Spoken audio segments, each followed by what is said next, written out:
Yo people, welcome back to another review, this time Cobra Kai Season 6, Episodes 1 to 5. Now instantly this was a good set of episodes and I want to call this the mending stage of the season. It was all about making sure any rivalries, any beefs amongst our good characters, all of that was squashed, at least for the most part anyways. We know what happens at the end, and even if it meant going back into the past, they squashed everything. Yes, even with characters like Kyler, although shout out to him because if he wasn't doing the bullying, then this show wouldn't have existed, so shout out to him. Again, we even got mentions like Aisha, we saw Stingray, and like I mentioned, Kyler. So again, good to see all those things cleared up, ticked off, resolved, whatever you want to call it. Another good thing I really liked before I dive into each episode was the seriousness and the maturity that this show had. I wish that we had gotten this maybe a season or two ago, but to be fair, it's really paying off now. You can really feel the impact right now for this season, and it makes it really feel like a season finale. Each character has a clear goal or character development, and their end goal is clear for the most part, so we aren't juggling with so many situations, so many problems towards the end. We've even technically seen 2 deaths already, and I think there will be one more for sure. Also, a quick plug. On Sunday evening, I'll be releasing my who I think and who I want to win the Sekai Taikai, so make sure to catch that. Anyways, as for the episodes, I think episode 1, solid start. Like I said, patching the relationships, the mixed friendships, whether it was Tori and Sam, at least for them, that was the start of it. Then we had Kenny, although his was more getting help from his older brother, but it was still good to see, and Robbie was kind of the catalyst for all of that. We also got the Miyagi Fang name, which was kind of funny to see because it shows the directors and everything were paying attention to social media. A lot of people were actually rooting for Miyagi Fang, although to be honest, for me personally, I didn't like it. And I'm glad they just stuck with Miyagi though in the end. But they added Johnny's eagle, so a nice little detail. All round good development for the characters and good kind of world building, if you want to call it that. Just reaching out to all the characters we had seen before. Episode 2 was more of a look at the villains. We had the Kreese flashbacks. We even saw Kreese, he had to do that snake challenge where he finally realized his weakness, and it turns out his weakness is Johnny. I'm still holding out for potential Kreese is Johnny's dad this whole time. He kept it a secret, but I don't think so. But anyways, he decided to kill Johnny in that vision delusion thing, and that whole scene of going into the cave and facing your fears, it kind of reminded me of the Luke and Yoda on Dagobah scene, so it's a nice little reference. And I know that John Hurwitz and those people that help make the show, I know they're big Star Wars fans, so it was a nice kind of reference to see. Lastly, it was kind of nice to see Kyler. I've never thought I'd actually say this, but I even felt bad for him when he had to eat stuff off the floor and everything. I like that they gave him a good ending, I guess. And I like that him and the characters had a genuine reason to bond and patch up their relationship.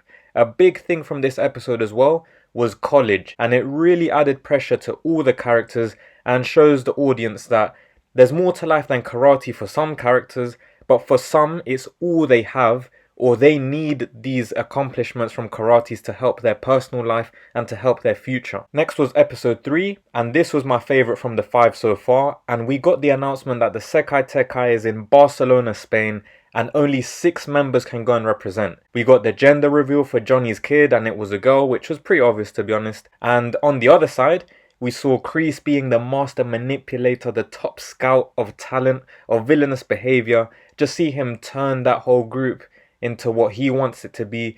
He grabbed the disruptive kid that was seen as the weakness, aka Quan, and he basically turned him into the leader. He saw the arrogance and the kind of the smart evil thinking, and he just used that to his advantage. And by the way, shout out to the actor. I'm not sure who the actor is for Quan, but that was the perfect casting. That guy just oozes this cocky arrogance, and he really carries himself as a genuine threat. I personally do think he will get to the final of the Sekai Taikai. Whether he faces Robbie or Miguel, we'll wait and see. But yeah, really good choice for the villain, and it's a villain that you can really believe, and if you like villains, you can get behind him. Here we also got to see the fully mended relationship between Sam and Tori. It was more of a girly setting, but it wasn't like an agenda thing or a cringe thing like the stuff that you see over at Disney. Lastly, that Miyagi backstory where he was a thief, but he was involved in the boxing club origins. Crazy to see. That will get fleshed out more and we'll see what really happened. So yeah, crazy stuff. Then we got episode 4. We got the final team roster announcement. We saw the return of Mike Barnes. He even had a fight with Johnny. I personally was pissed that Kenny lost. I was rooting for him. I thought he'd make the final 6, and I think he deserved better, but I don't think this is the end for him. I think that Devon cheating was cool, but it does get in the way of who I was rooting for. So I'm a bit mixed feelings. I do like Devon. I think she has more to offer, but the way she did it, I'm not sure. Hawk losing, again, kind of crazy. And earlier on in the episode, or I think it was episode 2, they were being very arrogant, like, oh yeah, like Miguel, Hawk, Robbie, Sam, they were just like, oh yeah, we got this, da da da. So him getting left out, kind of humbling, but obviously we know he gets back in later on. It was good to see him lose because of Dimitri entering his villain phase. But yeah, the show did well to keep everything unpredictable, especially with the Hawk stuff, for example. Lastly, episode 5, very close to being my favourite so far, but yeah, crazy end as Tori joins Cobra Kai once more. Her mum died, which was done very well. We got our team captains, which are Robbie and Sam. Kind of cheap how Miguel lost, and I think they did him kind of dirty considering he should be the main guy, the most strongest guy. But I have some predictions on who I think will win the Sekai Taikai, which again I will have on Sunday evening as mentioned. Lastly, we find out that Mr Miyagi was a captain for the Sekai Taikai. It looks like he either just mashed up someone extremely aggressive or he flat out just killed someone. We saw it because on his captain headband there was just blood all over the place. So again, the Miyagi stuff is looking insane, but like I said, it all makes sense as to why he was telling Daniel in Karate Kid, it's not about competition, enter because of the fighting, not because of the glory and everything. It kind of makes sense as to why he was so peaceful. In a way, he was trying to redeem himself and be the opposite of what he was when he was younger. Ultimately, he wasn't perfect in life, but having lived both as a quote-unquote villain and then as a hero, it kind of brought that balance into his life and into his karate. Ultimately, yeah, Miyagi, he had lived that experience of being the villain, and he would use his own mistakes that he probably made and all the things that he did wrong to help Daniel, Julie, everyone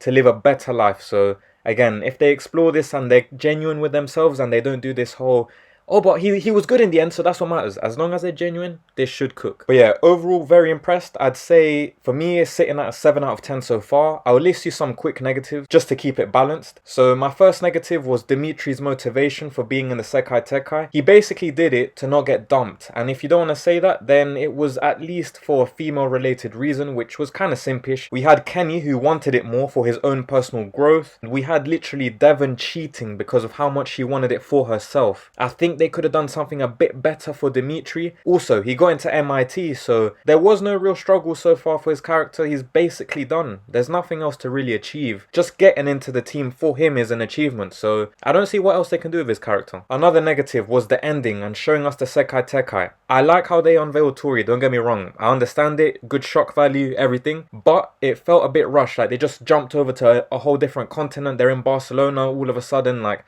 I don't know, maybe they could have spent a few more minutes doing that. I don't know. I think the last scene should have been Miyagi, the blooded headband, all of that stuff. Another negative is the conveniences. I think there were like 3 instances, like finding Miyagi's secret box under the place he built and lived in. I don't know, seems a bit convenient. Another example was the hospital calling Daniel LaRusso's wife to tell her about the death of Tori's mum right as she was fighting, when they had at least half a day to do so. Especially for something as big, you'd see it as an emergency kind of, but at least that scene was done very well, so I can't knock it for that. But if I'm being real, a bit convenient. My last negative, I've mentioned it previous, it was how they did Miguel dirty, losing 3 points in a row to Robbie, and him getting comebacked was just a poor way to deal with his character, since Miguel is meant to be the main guy, the strongest guy, the standout guy, but it looks like since that injury he's just not been the same. Crazy to think about as well, this is the first time Miguel has lost clean. So yeah, they had to give Robbie his flowers, so I understand that. But yeah,